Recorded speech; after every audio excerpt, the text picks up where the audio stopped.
நீங்க வாழ்க்கையில் முன்னால் வழி இல்லாமல் நின்றதுண்டா? ஒரு பக்கம் பிரச்சனை, மற்றொரு பக்கம் பயம், எங்க போவது என்று தெரியாத நிலை. அப்படியான நேரத்தில் தேவன் என்ன செய்கிறார் தெரியுமா? இன்று நாம் பார்க்க போவது வழியே இல்லாத இடத்தில் தேவன் வழி செய்த கதை. முடிவில் ஒரு நம்பிக்கை கிடைக்கும். யாத்திராகமம் 14 கவனமாக கேளுங்கள்.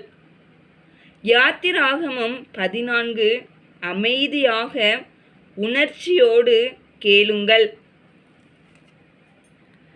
கர்த்தர் மோசேயை நோக்கி, நீங்கள் திரும்பி மிக்தோலுக்கும் சமுத்திரத்துக்கும் நடுவே பாகால் செபோனுக்கு முன்பாக இருக்கிற ஈரோத் பள்ளத்தாக்கின் முன்னடியிலே பாளையமிறங்க வேண்டும் என்று இஸ்ரவேல் புத்திரருக்கு சொல்லு.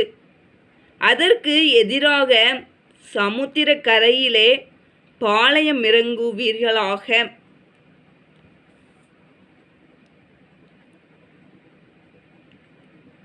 அப்பொழுது பார்வோன் இஸ்ரவேல் புத்திரரை குறித்து, அவர்கள் தேசத்திலே திகைத்து திரிகிறார்கள், வனாந்தரம் அவர்களை அடைத்து போட்டது என்று சொல்லுவான். ஆகையால் பார்வோன் அவர்களை பின்தொடரும்படிக்கு நான் அவன் இருதயத்தை கடினப்படுத்தி, நானே கர்த்தர் என்பதை எகிப்தியர் அறியும்படி பார்வோனாலும் அவனுடைய எல்லா இராணுவத்தாலும் மகிமைப்படுவேன் என்றார். அவர்கள் அப்படியே செய்தார்கள். ஜனங்கள் ஓடி போய்விட்டார்கள் என்று எகிப்தின் ராஜாவுக்கு அறிவிக்கப்பட்டபோது, ஜனங்களுக்கு விரோதமாக பார்வோனும் அவன் ஊழியக்காரரும் மனம் வேறுபட்டு, நமக்கு வேலை செய்யாதபடிக்கு நாம் இஸ்ரவேலரை போகவிட்டது என்ன காரியம் என்றார்கள்.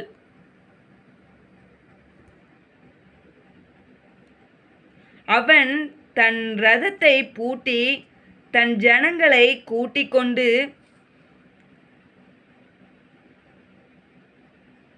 பிரதானமான 600 இரதங்களையும் எகிப்தில் உள்ள மற்ற சகல இரதங்களையும் அவைகள் எல்லாவற்றிற்கும் அதிபதிகளான வீரரையும் கூட்டிக் கொண்டு போனான்.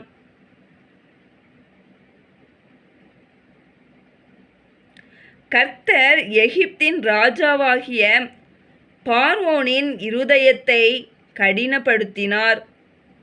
அவன் இஸ்ரவேல் புத்திரரை பின்தொடர்ந்தான். இஸ்ரவேல் புத்திரர் பலத்த கையுடன் புறப்பட்டு போனார்கள். எகிப்தியர் பார்வோனுடைய சகல குதிரைகளோடும் இரதங்களோடும் அவனுடைய குதிரை வீரரோடும் சேனைகளோடும் அவர்களை தொடர்ந்து போய் சமுத்திர தண்டையிலே பாகால் செபோனுக்கு எதிரே இருக்கிற ஈரோத் பள்ளத்தாக்கின் முன்னடியிலே பாளையமிறங்கி இருக்கிற அவர்களை கிட்டினார்கள். பார்வோன் சமீபித்து வருகிறபோது இஸ்ரவேல் புத்திரர் தங்கள் கண்களை ஏறெடுத்து பார்த்து, எகிப்தியர் தங்களுக்கு பின்னே வருகிறதை கண்டு மிகவும் பயந்தார்கள். அப்பொழுது இஸ்ரவேல் புத்திரர் கர்த்தரை நோக்கி கூப்பிட்டார்கள். அன்றியும் அவர்கள் மோசேயை நோக்கி, எகிப்திலே பிரேத குழிகள் இல்லை என்றா? வனாந்தரத்திலே சாகும்படிக்கு எங்களை கொண்டு வந்தீர்? நீர் எங்களை எகிப்திலிருந்து புறப்பட பண்ணினதினால் எங்களுக்கு இப்படி செய்தது என்ன?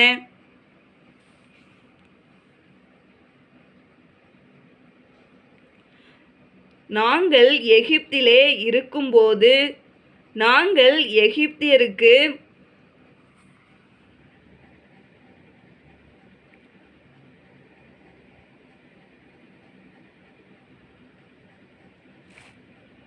வேலை செய்ய எங்களை சும்மா விட்டுவிடும் என்று சொன்னோம் அல்லவா?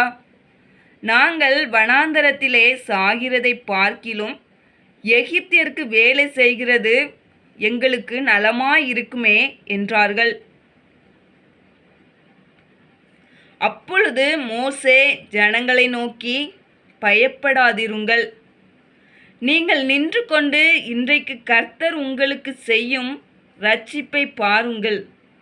இன்றைக்கு நீங்கள் காண்கிற எகிப்தியரை இனி என்றைக்கும் காண மாட்டீர்கள்.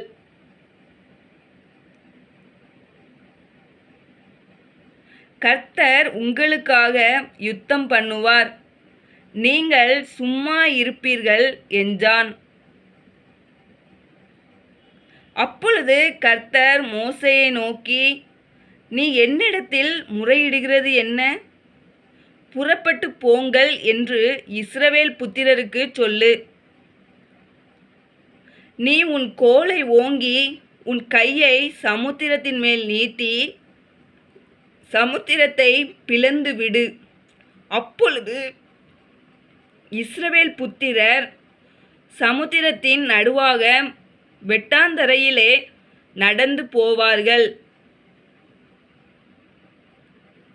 எகிப்தியர் உங்களை பின்தொடர்ந்து வரும்படி நான் அவர்கள் இருதயத்தை கடினப்படுத்தி பார்வோனாலும் அவன் இரதங்கள் குதிரை வீரர் முதலாகிய அவனுடைய எல்லா இராணுவத்தாலும் மகிமைப்படுவேன்.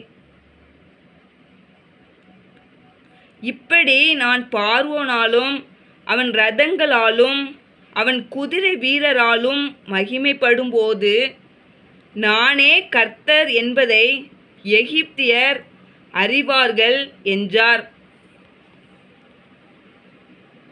அப்பொழுது இஸ்ரவேலரின் சேனைக்கு முன்னாக நடந்த தேவதூதனானவர் விலகி அவர்களுக்கு பின்னாக நடந்தார். அவர்களுக்கு முன் இருந்த மேகஸ்தம்பமும் விலகி அவர்கள் பின்னே நின்றது. அது எகிப்தியரின் சேனையும் இஸ்ரவேலரின் சேனையும் முழுதும் ஒன்றோடொன்று சேராதபடி அவைகள் நடுவில் வந்தது. எகிப்தியருக்கு அது மேகமும் அந்தகாரமுமாய் இருந்தது. இஸ்ரவேலருக்கோ அது இரவை வெளிச்சமாக்கிற்று. மோசே தன் கையை சமுத்திரத்தின் மேல் நீட்டினான். அப்பொழுது கர்த்தர் முழுதும் பலத்த கீழ்காற்றினால் சமுத்திரம் ஒதுங்கும்படி செய்து அதை வறண்டு போக பண்ணினார். ஜலம் பிளந்து பிரிந்து போயிற்று.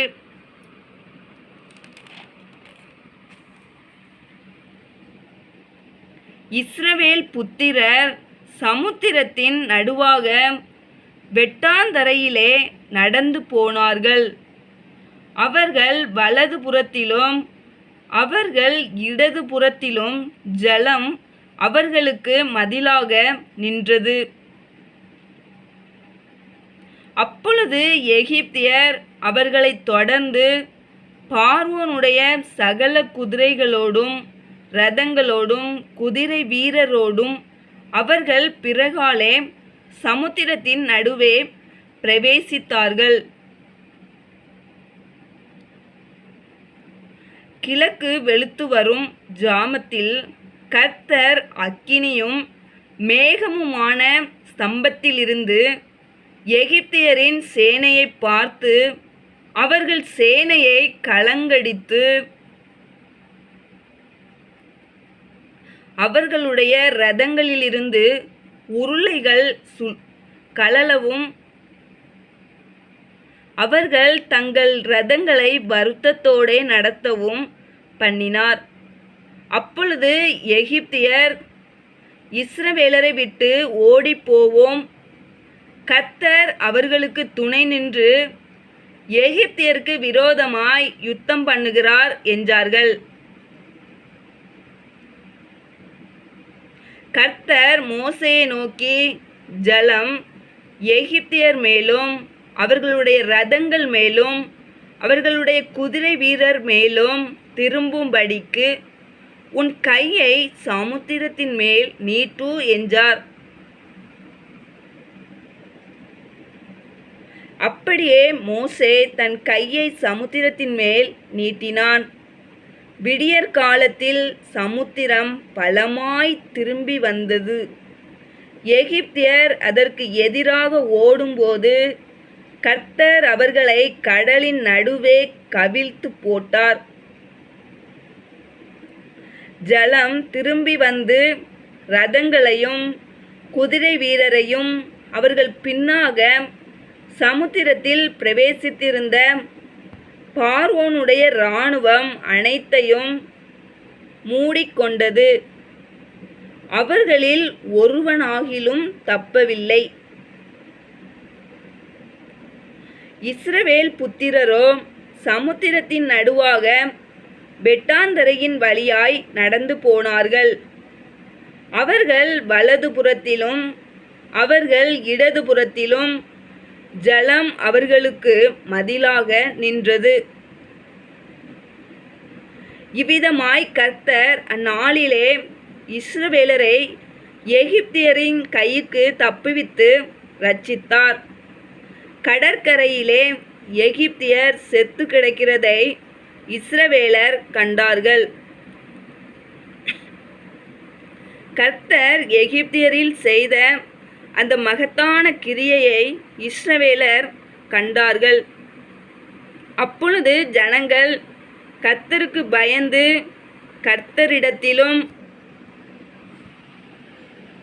அவருடைய ஊழியக்காரனாகிய மோசேயினிடத்திலும் விசுவாசம் வைத்தார்கள்.